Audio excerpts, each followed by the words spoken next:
하나님이신 예수 그리스도를 위해서 사는 것보다 귀한 삶이 없다라는 찬양 첫 주에 너무나 감사하고, 우리 간북동교회 모든 성도님들이 그런 예수님을 위한 삶을, 하나님을 위한 삶을 한 해 동안 살게 되기를 축원합니다. 아침부터 눈이 펑펑 내려서 이거 우리 교인들이 교회 오는데 참 힘들겠다, 불편하겠다, 못 오시는 분들이 꽤 있겠다라는 생각을 했는데, 그래도 이렇게 면면이 뵈니까 몇 분 못 오신 분들도 있습니다만, 다 이렇게 열심을 다해서 첫 주일 예배에 참석해 주신 것에 정말 마음이 따뜻합니다. 여러분 모두를 위해서 박수 한번 하고 시작할까요? 예수님께서 이 땅에 오셔서 가르치심을 많이 가르치셨는데, 그 중에 오늘 본문 그 5장부터 7장, 마태복음 5장부터 7장까지를 산상설교라고 그래요. 산상에서 산상수훈이라고 그래요. 수자는 들이온다, 베푼다 이런 뜻인데, 아무튼 그런 교훈을 가르쳐 주신, 하느님 나라의 교훈을 가르쳐 주신 말씀, 그 중에 마지막, 오늘은 그 마지막 부분에 나와 있는 말씀이죠. 예수님께서 이 산상수훈 중에 아주 유명한 말씀을 하셨죠. 팔복, 여러분 들어보셨을 거예요. 팔복, 심령이 가난한 자는 복이 있나니 천국이 저희 것이며, 뭐 이렇게 쭉 나가다가 마음이 온유한 자, 마음이 청결한 자가 복이 있고, 의를 위해서 핍박받는 사람이 복이 있고, 긍휼히 여기는 사람이 복이 있고, 마음이 온유한 사람이 복이 있고, 이런 8가지의 복을 말씀하셨는데, 이것은 그리스도인의 대헌장이라고도 얘기하는 8가지 복, 정말 그런 최고의 말씀을 5장부터 8장까지 전해주고 있습니다. 거기에는 보면 우리가 선뜻 이해한 원수를 사랑하라는 말씀도 나오고, 왼손이 하는 걸 오른손이 모르게 하라는 말씀도 나오고, 기도할 때는 다락방에 들어가서 남들이 듣지 못해도 괜찮으니까 하늘에 계신 은밀히 보시는 하나님께 기도하라는 얘기도 나오고요. 다른 사람들은 뭐 원수를 미워하라고 그랬지만 너희는 원수를 사랑해라. 사람들에게 이혼 증서를 써주고 뭐 이혼하라고 그러지만 너희는 가능하면 그런 삶을 살지 말아라 라는 얘기들을 가르치시면서, 뭐 6장에 가면 남을 비판하지 말라라는 얘기도 하시고, 또 너희는 먼저 그 나라와 그 의를 구하라 라는 말씀도 가르쳐 주셨어요. 한번 5장부터 7장은 산상수훈이니까 여러분들이 집에서 한번 이렇게 써가면서 말씀을 좀 이렇게 묵상해 보는 것도 올 초를 시작하면서 2025년도를 시작하면서 굉장한 도움이 되리라고 믿습니다. 그런데 예수님께서 오늘 마지막에 그 산상에서 설교한 그 산상설교의 마지막 부분에 비유로 하신 말씀이 오는 본문 말씀이에요. 지혜로운 자. 야, 너희는 어떤 사람은 그 건축을 할 때 보니까 모래 위에다 집을 세우더라. 어떤 사람은 반석 위에 세우더라. 반석 위에 세운 사람은 비가 오고 창수가 나고 뭐 바람이 불고 뭐 부딪혀도 폭풍이 일어도 그 시간에 그 집은 안전하게 서 있더라. 그러니까 그 사람은 지혜로운 사람이다. 같은 지혜를 가진 사람인 것 같지만, 한 사람은 집을 짓긴 졌는데 모래 위에다 세워가지고 그게 비가 오고 창수가 홍수가 나고 바람이 불고 폭풍이 몰아칠 때 무너졌다. 그건 정말 어리석은 사람 아니냐라는 얘기를 하면서 비유를 말씀하세요. 건축자의 비유라고 얘기를 하는데, 예수님이 그 건축에 대해서는 어떻게 하셨나 몰라. 예수님은 정말 다 모르시는 게 없어요. 뭐 어떤 때는 농사 짓는 비유도 하시고, 어떤 때는 어부에 대한 비유도 하시고, 뭐 이런저런 비유로다가 말씀을 하시는데, 그게 그 시대의 사람들한테는 이렇게 툭툭 들어오는 말씀이죠. 너무 쉽게 가르쳐 주니까 야, 지혜로운 사람 되라라는 거예요. 지혜로운 사람의 결론은 뭐예요? 야, 말씀 듣지 않고 너희들 맘대로 살면 결국은 그 집은 나중에 무너질 것이다. 그러나 말씀을 듣고 내 말대로 사는 사람들의 삶은 마침내는 그게 견고한 집이 되고 굳건한 집이 돼서 절대로 바람이 불고 비가 와도 무너지지 않는 집이 될 것이다 라는 말씀을 하세요. 예수님이 목수로 사셨잖아요. 30살까지는 아버지가 목수잖아요. 육신의 아버지가 목수라서. 그래서 이 건축에 대해서도 잘 알지 않았을까. 농사도 져봐서 농사에 대한 것도 아시지 않았을까. 뭐 어부들하고 같이 살아봤으니까 어부에 대한 얘기도 잘 아시지 않았을까. 그런 생각을 해봐요. 아무튼 예수님은 모든 걸 모르시는 건 모르시는 게 없으시는 분이니까, 천지를 지으신 분이니까 그분을 통해서 이 쉬운 비유의 말씀, 오늘 2025년도를 시작하면서 첫 주인데 이 비유의 말씀을 통해서 내 삶이 이렇게 지어야 되겠다라는 생각을 가지게 되기를 축원합니다. 근데 참 그 비유를 이렇게 묵상하면서 느낀 건, 어떤 바보가 모래 위에다 집을 지을까? 여러분 그렇지 않아요? 뭐 집을 짓는데 눈에 이렇게 보이는데 여기 모래 위에다가 집을 짓고, 어떤 사람은 반석 위에다 지었다고 그러는데 그런 사람이 있을까라는 생각이 들 수도 있어요. 근데 모래라는 게 우리가 생각하는 것처럼 이렇게 막 그냥 모래 구덩이에다가 짓지는 않겠죠. 그런 바보들도 간혹 있겠지만, 그러니까 이 이스라엘 팔레스티안 지역의 그 사막 지역은 이런 모래 지역이 있고 반석 지역이 있다라는 거예요. 근데 눈에는 안 보여요. 여러분 혹시 사막을 가보신 분들 알겠습니다만, 사막은요 햇빛이 창창 비치고요, 평소에는요 이게 그냥 단단해요. 딱딱해요. 다 딱딱해요. 그러니까 그네들이 얘기하는 건기 우기가 있거든요. 건기는 여름을 건기라고 그래요. 우기는 겨울을 우기라고 그러는데, 여러분 여름과 겨울을 우리가 생각하는 여름과 겨울은 아니에요. 우린 이처럼 춥고 눈도 내리고 그럽니다만, 그 사람들의 겨울은 이렇게 춥고 막 이런 개념이라 온도가 조금 떨어진다. 이 계절의 변화가 약간 있는 걸 얘기하는데요. 거기는 비가 거의 안 오니까, 강수량이 거의 없으니까 평소에는 다 말라 있어요. 근데 이게 언제 바뀌냐면, 우기에는 비가 쏟아지는데 막 하늘에서 팡팡 쏟아져요. 그럼 펑펑 쏟아지는 비가 그냥 막 쓸고 내려가면서 이 강을 하나 형성해 갖고 내려가요. 그런데 비가 그치면 또 언제 그렇더니 싹 없어져요. 또 마르는 거예요. 그러니까 사실은 모래 위다 반석 위다 이게 잘 평소에는 안 보이는 거예요. 비가 쏟아졌을 때만, 그 와디라고 그러는데, 비가 쏟아졌을 때만 이 조금 낮은 지역이 강이 되는 거예요. 그러니까 그 위에 막 이 모래가 부서져 갖고 쌓이겠죠. 쌓이면 또 딱딱해져요. 그런 상황에서 집을 짓는 두 가지 비유를 말씀하시는 거죠. 쉽게 지으려는 사람들은 그냥 딱딱하니까, 어차피 같이 딱딱하니까 짓는 거예요. 여기도 지어보고 저기도 짓는데, 쉽게 짓는 사람들은 그냥 여기 괜찮겠다 여기다 짓자 그러고 짓는 거고요. 조금 지혜로운 사람들은 그 집안을 다 검사해가지고 단단한 데다 짓죠.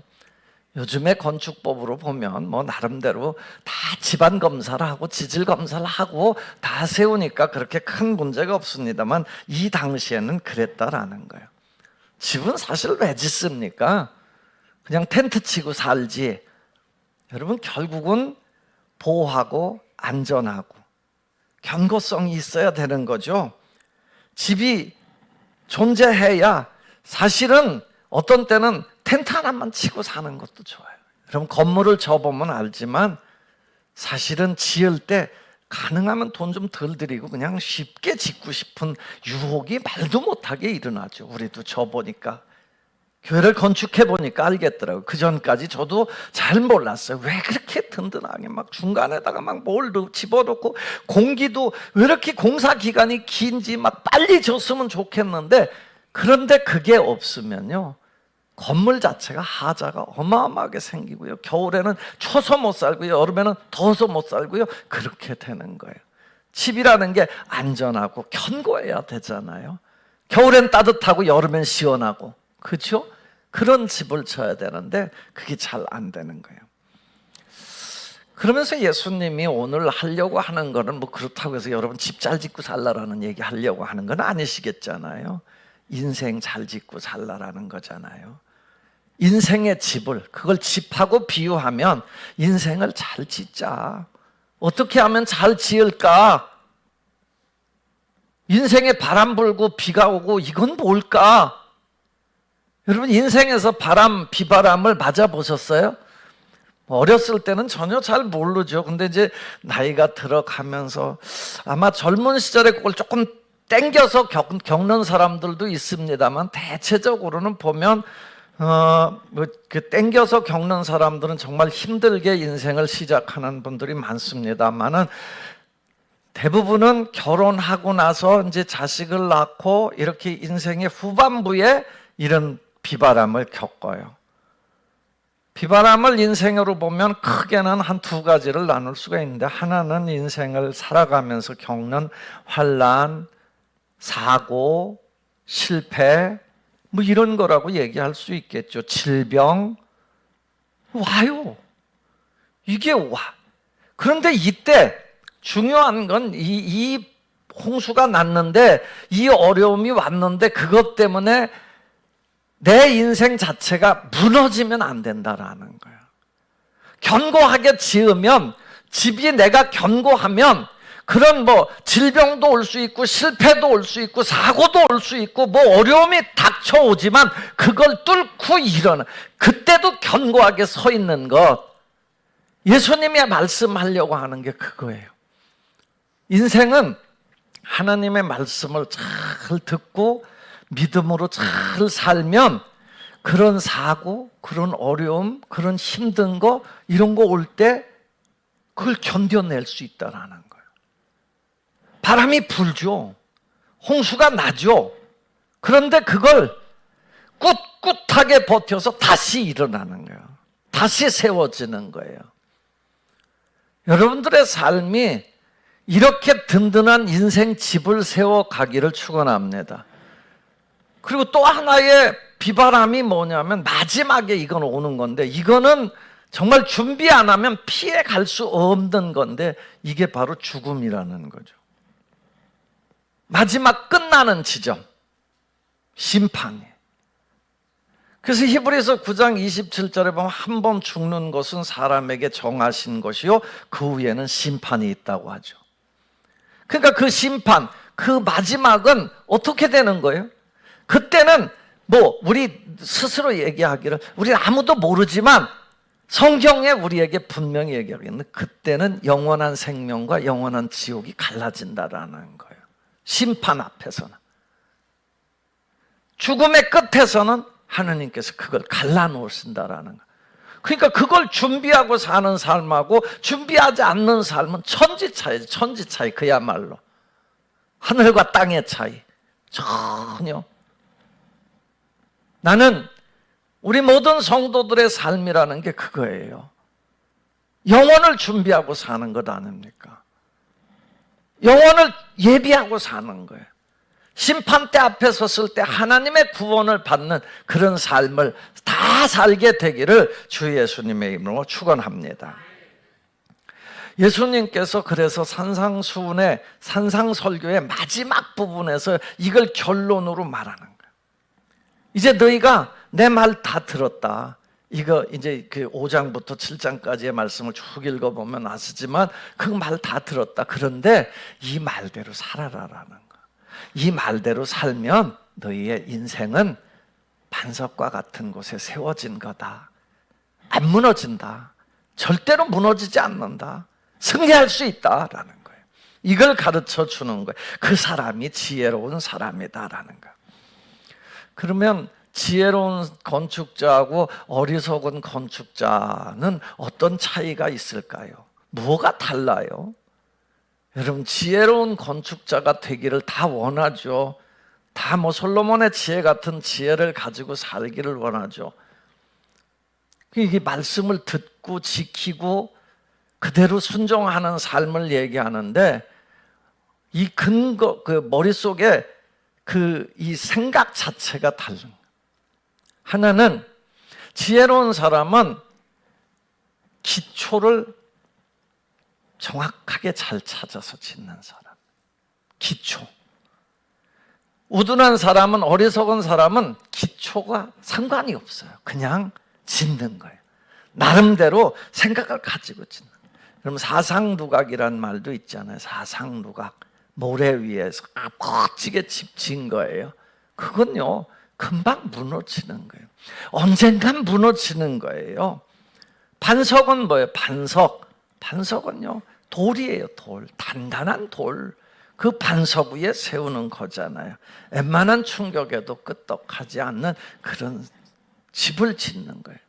단단한 집안을 찾아서 짓는 거예요. 인생을 그런 단단한 집안에다 세우려고 해야 돼요. 일본에 가면 임페리얼 호텔이라고 있대요. 저 안 가봤어요. 도쿄에 있대는데 중심부에 있대요. 아주 지금도 인기가 좋은 5성급 호텔이라는데 1890년도에 세워졌대요. 그걸 세우고 설계한 사람이 누구냐면 미국 건축가 플랭크 로이드 라이트라는 사람인데요. 그분이 막 설계를 해가지고 짓는데요. 4년 동안 졌대요. 4년 동안 지면서 2년 동안 기초공사를 했대요. 사람들이 전부 다 비웃었답니다. 뭔 건물을 그렇게 돈을 들여가면서 그렇게 시간을 들여가면서 짓냐고. 저 능력도 없고. 그런데 아무튼 4년 만에 쳤어요. 그때만 해도 누구도 그 건물이 그렇게 멋있게 진 것도 아니고 이렇게 해서 하나도 인정도 안 했고 저런 건축가를 뭘 쓰냐고 이렇게 얘기를 했다는 거예요.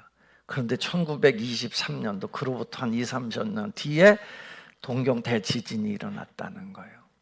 동경 지역이 한 3분의 2가 다 파괴됐는데 그 임페리얼 호텔은 유리창 몇 장 깨지는 걸로 끝났다는 거예요.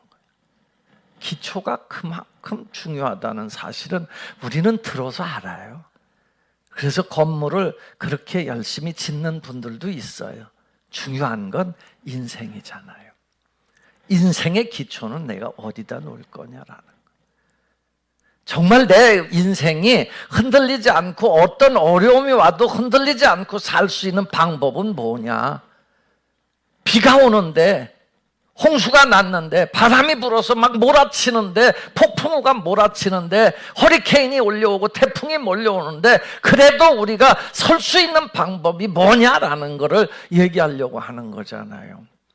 성경에서 그리스도인들이 삼아야 될 반석을 크게 두 가지로 얘기를 해요. 하나는 예수님이 예수님.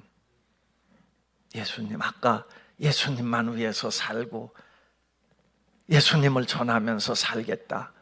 이게 올해의 어떤 과제이듯이 우리의 반석이에요. 삶을 예수님 위에 세우면 흔들리지 않게 돼요. 사도 바울은 고린도전서 10장 2절 3절에 보면 다 같이 이스라엘 백성들이 광야에서 신령한 음료를 먹고 신령한 음식을 먹었다. 하늘에서 내려온 만나를 먹었는데 이 반석, 이 신령한 반석으로부터 마셨는데 이 반석은 곧 그리스도다라고. 우리 삶의 영혼의 양식을 먹여주고 영원히 만족을 주시고 영원한 생수를 주시고 다시 그 말씀을, 그 생수를 먹으면 목마르지 않는 그 반석이 누구냐? 예수 그리스도임을 믿습니다. 다시 가는 거예요. 예수님한테 가는 거예요. 늘 우리를 기억해 주시고 우리를 사랑해 주시고 우리를 받아주시는 예수님께로 자꾸 가는 거예요. 그게 사는 길이다라는 거예요. 또 하나는 오늘 본문 말씀에도 했습니다만 말씀이에요. 말씀은 영혼의 양식이라고 그래요.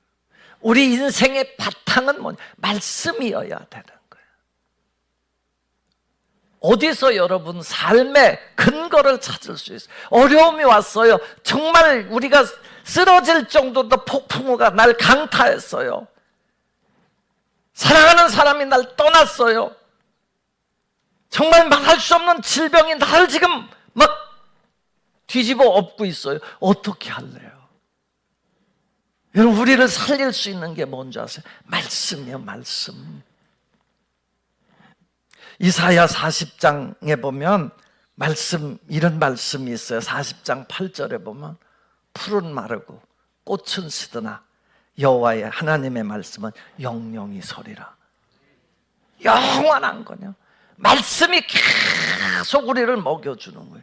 여러분, 하나님의 말씀을 암송하고 자꾸 쓰라고 이러는 이유가 뭔지 아세요? 어려울 때요, 그 말씀이 내 속에 들어오면 힘이 되는 거예요. 힘이 되는 거예요. 능력이 되는 거예요. 그 말씀을 따라가 보세요. 힘이 되고 능력이 되고 우리 삶을 일으켜 세우는 줄로 믿습니다. 누가 한 얘기, 물론 누가 한 얘기 한마디 해서 그것 때문에도 힘을 받는 경우도 있어요. 그러나 영원한 우리의 말씀은 하나님의 말씀밖에 없다라는 거예요. 우리 인생의 기초를 말씀 위에 세워가는 여러분들이 되기를 축원합니다. 또 하나는요, 우리가 집을 세우는데 지혜로운 사람과 어리석은 사람의 차이는요, 지혜로운 사람은 수고를 좀 더 많이 하지만 어리석은 사람은 대충 지나가는 거예요. 반석 위에 집을 세운다라는 것은 그 반석을 찾고 닦고 기초를 잡고 만드는 거예요. 모래 위에 세운다는 건 그냥 있는 그대로 갖다가 세운다라는 거예요. 여러분, 쉽게만 생각하면요, 갖다가 텐트 치는 게 제일 쉬워요. 문제는요, 텐트 치고 살다가 어떻게 밤 되면 추워갖고 덜덜 떨어야 되고요. 저 옛날에 한번 우리 매형 되시는 분이 막 이제 결혼해갖고 난 청년 때인데 저 소양강 댐 옆에 이렇게 이런 데다가 이 텐트를 한번 쳤어요. 너무 좋죠. 뭐 소양강이 내려다 보이는. 내가 또 시골 촌놈이 그런 걸 봤으니까 얼마나 좋았는지 몰라요. 근데 밤에 비가 쏟아지는데요, 죽다 살아났어요. 그때 그냥 떠나갔으면 여러분 얼굴도 못 볼 뻔했어요. 진짜 우리 어머니 모시고 갔었는데, 아무튼 여러분, 그게 그거 뭐 얼마나 이뻐요. 뭐 그런데 그건 아니다라는 거예요. 그렇다고 뭐 놀러 가서 그렇다고 집을 질 수는 없지만, 아무튼요, 사람이요, 뭘로다가 집을 짓느냐, 그게 어려워도 상관이 없어요. 조금 수고하세요. 신앙생활하면서 조금 수고하시면 돼. 말씀대로 사는 거 어렵죠. 여러분, 원수를 사랑하라고 그러는데 사랑이 되나요? 그게 막 죽이고 싶은데 지금. 그런데 계속 기도하는 거예요. 자꾸 기도하는 거예요. 골방에 가서 기도하라고 그러는데 기도도 잘 안 나오잖아요. 어떻게? 그래도 하나님이 듣는 걸 믿고 자꾸 기도하는 거예요. 먹을까 마실까 무엇을 입을까 염려하지 말라고 예수님이 말씀했어요. 맨날 하루가 먹는 거 입는 거 마시는 건데 어떻게 염려가 안 돼요? 그런데 주님은 거기에 그래도 야, 너희는 먼저 그 나라와 그 일을 구하라. 그러니까 먹는 것 입는 것 마시는 게 염려가 되지만 그걸 넘어서서 다시 하나님 나라를 구하려고 하고 하나님의 뜻을 구하려고 하는 그런 삶의 자세를 가지고 살라라는 거예요. 다른 사람을 주어라, 주면 덕에 헌대로 넘치게 할 거다. 아니 뭐 내 것도 챙기기 어려운데 남을 어떻게 줘요? 그런데 주면 하나님께서 하늘에서 준다라는 거예요. 여러분, 신앙이라는 게요, 이런 수고가 없으면요 못하는 거예요. 사도 바울은 고린도전서 3장 10절 15절에 보면, 야, 내가 예수 그리스도 위에 터를 닦아놨는데 그 터 위에 어떤 집을 지을지 너희들이 선택해서 지어라. 근데 어떤 사람은 금으로 짓고 은으로 짓고 동으로 짓고 어떤 사람은 나무와 풀과 지프로 짓는다라는 거예요. 문제는 불이 났을 때, 공력이 나타나고 불길 같은 시련이 나타났을 때 금과 은과 동으로 지은 사람들의 그거는 집이 온전하게 버텨질 거다. 그런데 풀과 나무와 지프로 지은 사람들은 흔들릴 거다라는 얘기예요. 여러분, 성경에서 금과 은과 동이 뭘 의미하는 거예요? 믿음이에요. 성령이에요. 말씀이에요. 기도예요. 이렇게 지어나가야 된다라는 거예요. 그럼 풀과 나무와 짚은 뭐를 얘기하는 줄 아세요? 이 고린도 교회를 향해서 고린도 교회가 뭐냐면 맨날 싸우는 거예요. 야, 내가 잘났다라는 거예요. 나는 쟤보다 부자다라는 거예요. 나는 쟤보다 많이 배웠다라는 거예요. 다 도토리 키재기인데 그런 생각을 가지고 있고 날마다 자기 자랑에 열을 올리는 거예요. 은사 받은 거 나는 이렇게 많이 받았다라고 자랑하고요. 사도 바울이 뭘 얘기하는 건 줄 아세요? 그런 거 아무짝에 쓸모없다라는 거예요. 아무짝에 쓸모없다. 오히려 겸손한 게 필요한 거고요. 교만한 마음을 버리고 겸손한 게 필요하고요. 인간적 열심보다는 성령의 감동으로 일하는 그런 것들이 필요하다라는 거예요. 결과적으로는 뭐야? 내가 하는 거야. 하나님이 일을 하면서 주의 일을 한다고 그러지만 내 만족을 위해서 하는 것, 그런 건 풀과 나무와 흙이다라는 거예요. 나중에 보면 아무짝에 쓸모없다라는 거예요. 자기 마음대로, 자기 고집대로, 자기 생각대로만 사는 것. 여러분, 하나님 앞에 인정받을 수 있기를 바랍니다. 하나님은요, 하나님은요, 사람이 보는 것과 달라요. 사람은 다 겉으로만 판단을 해요. 저 사람 기도 열심히 하네. 저 사람 교회 열심히 다니네. 저 사람 헌신하는 것 같으네. 이게 다 뭐예요? 겉으로 보는 거예요. 그것도 내가 24시간 그 사람을 밀착해서 보는 게 아니라 잠깐 본 거 가지고 평가하는 거예요. 하나님은요, 중심을 보시는 거예요. 그래서 예수님이 말씀하신 거잖아요. 야, 너가 기도할 때 은밀히 보신 하나님께 기도해라. 그리고 네가 왼손이 하는 거 오른손이 모르게 해도 은밀히 보시는 하나님께서 갚아주신다라는 거예요. 금식할 때 은밀히 보시는 하나님께 받으라는 거예요. 사람한테만 자꾸 받으면 이미 받을 상을 다 받았다라는 거예요. 마태복음 7장 13절 17절에 보면 좁은 문으로 들어가라, 그런 표현이 나와요. 좁은 문으로 들어가라. 많은 사람들이 넓은 데만 다니려고 그런다. 다 그렇죠, 그렇죠? 넓은 데 다니고 싶잖아요. 뭐 좁은 길을 뭐 일부러 찾아가고 싶고 그렇겠어요? 그런데 이 얘기는요, 잘 들으셔야 돼요. 신앙생활 하면서 자꾸 편한 것만 찾으면요, 그건 결국은 멸망이라는 거예요. 그런데 좁고 힘들어도 믿음으로 희생하고 헌신하면서 가면 비가 오고 바람 불 때 우리 삶을 이렇게 세워주고 정말 든든하게 세워진 집처럼 인생을 튼튼하게 세워주실 줄로 믿습니다. 또 하나, 어리석음과 지혜로운 사람의 차이는 멀리 보느냐 그냥 눈앞만 보느냐 라는 차이가 다른 거예요. 조금 이렇게 내다볼 줄 아는, 이게 비전이라는 표현을 쓰는데요. 비전요. 여러분, 인생도 그냥 오늘 먹고 오늘 마시고 오늘 끝내자, 그런 사람들 많아요. 근데 미래에 대한 보장은 없는 거예요. 에이, 미래가 뭘 그렇게 중요하냐. 오늘이 제일 중요하지.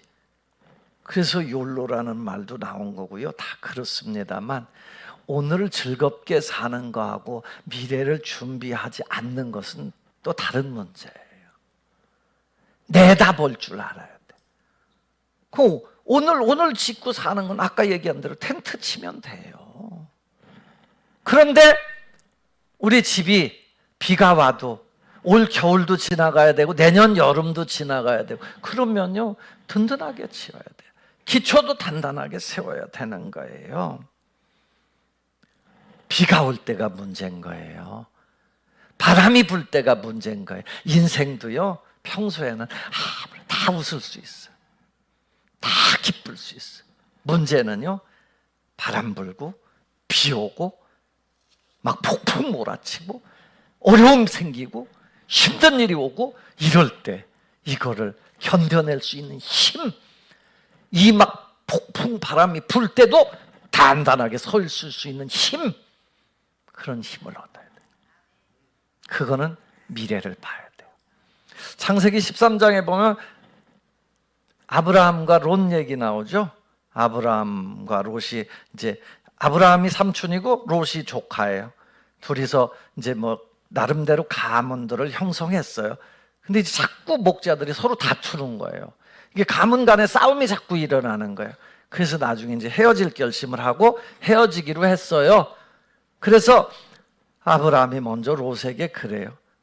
야, 조카야, 너가 어느 쪽으로 갈래? 너 가는 쪽을 빼고 나는 그 반대쪽으로 갈게 라고 얘기를 해요. 근데 조카 롯이 가만히 보니까 이 소할 땅이 너무너무 멋있는 거예요. 라스베가스처럼 번쩍번쩍도 하고요. 그게 소돔과 고모란 땅이에요. 뭐 물도 많아갖고 에덴 동산 같았다고 그래요. 그런 땅을 선택해. 삼촌, 제가 저 땅으로 가겠습니다. 그러는 거예요. 그래, 그럼 그쪽으로 가라. 나는 이쪽으로 갈게. 여러분, 그 미련한 사람 아니에요. 너무 미련한 사람이잖아, 아브라함. 그런데요, 아브라함에게는 뭐가 있었던 거냐면요, 나는 하나님이 계시다라는 거예요. 하나님이 함께하면 괜찮다라는 게, 지금 현재 이거 아무것도 아니다라는 거예요. 하나님이 도와주시면 네가 그 아름다운 땅을 택하고 내가 이 척박한 땅을 택해도 하나님이 함께 하시면 나는 승리할 수 있다라는 그 믿음을 가진 거예요. 신앙은요, 결국은 그거 아니에요? 여러분, 오늘이 너무너무 만족스러운 분들 계세요? 하나님께요, 하나님이 도와주셔야 인생은 사는 거예요. 지금 어려워도요, 지금 힘들어도요, 하나님께서 함께 하신다라는 확신, 이 믿음이 있으면 승리하게 될 줄로 믿습니다. 그래서 빛으로 사는 거예요. 그래서 소금으로 살려고 하는 거예요. 그래서 기도하면서 사는 거예요. 찾으라, 구하라, 두들겨라. 믿고 찾고 두들기고 그게 기도하는 거예요. 염려하지 말어. 염려는 맡겨. 그리고 너는 먼저 그 나라와 그 의를 구해. 이게 힘들고 그렇지만 이건 미래적인 거잖아요. 지금 아니잖아요. 그런데 앞으로 그렇게 될 거잖아요. 사랑하는 성도 여러분, 어떻게 오래 사시려요? 저도 마찬가지예요. 다 같이 우리 어떻게 살까? 어떻게 인생 집을 지을까? 매년 우리에게 주어지는 과제 아닙니까?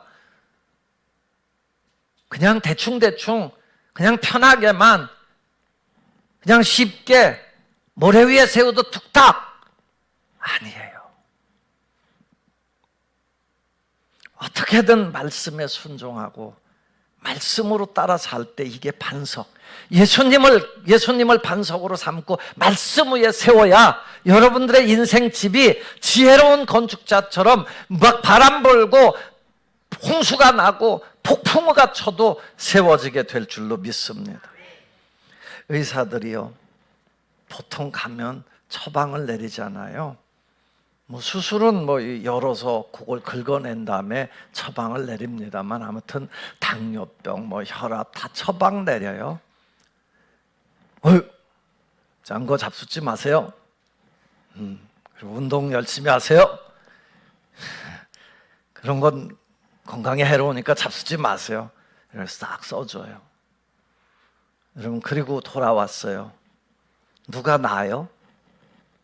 누가 치료받아요? 예? 처방만 들고 온 사람들이 받는 거예요? 아니에요. 그 의사가 시키는 대로 한 사람이 그 건강을 얻는 거예요. 이해하세요? 우리는 그러면 누가 명의예요?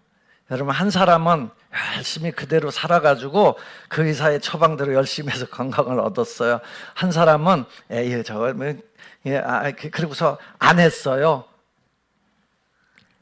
이 그대로 실천한 사람은요, 그 의사 진짜 훌륭하다고, 나한테 이렇게 해줬는데 내가 그대로 했더니 내가 낫다고 그렇게 얘기하잖아요. 신앙은요, 하나님 말씀을 처방받으면 받은 것을 가지고 순종할 때 여러분들이 튼튼한 인생, 정말 지혜로운 건축자가 되게 되는 줄로 믿습니다. 약의 약효는 뭐 그걸 잘 먹고 이기소백에서 역사해야 되는 것듯이 우리 신약 구약 성경의 약효는요, 순종하는 데서 나오는 거예요. 말씀으로 받아 그 의미를 이해하고 단마음으로 순종할 때 말씀의 능력이 믿는 자 속에서 역사한다고 그랬어요. 우리 교회가 부흥회도 해요. 연초에는 매년 제가 했는데 올해는 외부에서 강사도 2분 오셔서 하루씩 맡아서 하고 제가 마지막 날 하는데요. 여러분, 뭐 매주일 듣는 말씀이 그 말씀이 아니에요. 말씀을 통해서 내가 그 순종하고 행하려고 하는 그런 믿음을 가질 때 여러분 인생이 정말 이 지혜로운 건축자처럼 비가 오고 홍수가 나고 이 바람이 불어도 무너지지 않는 집을 짓게 될 줄로 믿습니다. 올 한 해 그런 삶을 살게 되기를 주 예수님의 이름으로 축원합니다. 기도합니다. 아버지, 오늘도 하나님께서 주신 약속의 말씀을 기억하고 우리가 우리의 인생 집을 주님의 말씀 위에 건축하며 살게 하여 주옵소서. 힘들고 어렵더라도 수고하고 또 기초를 잘 닦고 나가는 귀한 백성들이 되게 해주시기를 원합니다. 예수님 이름으로 기도합니다.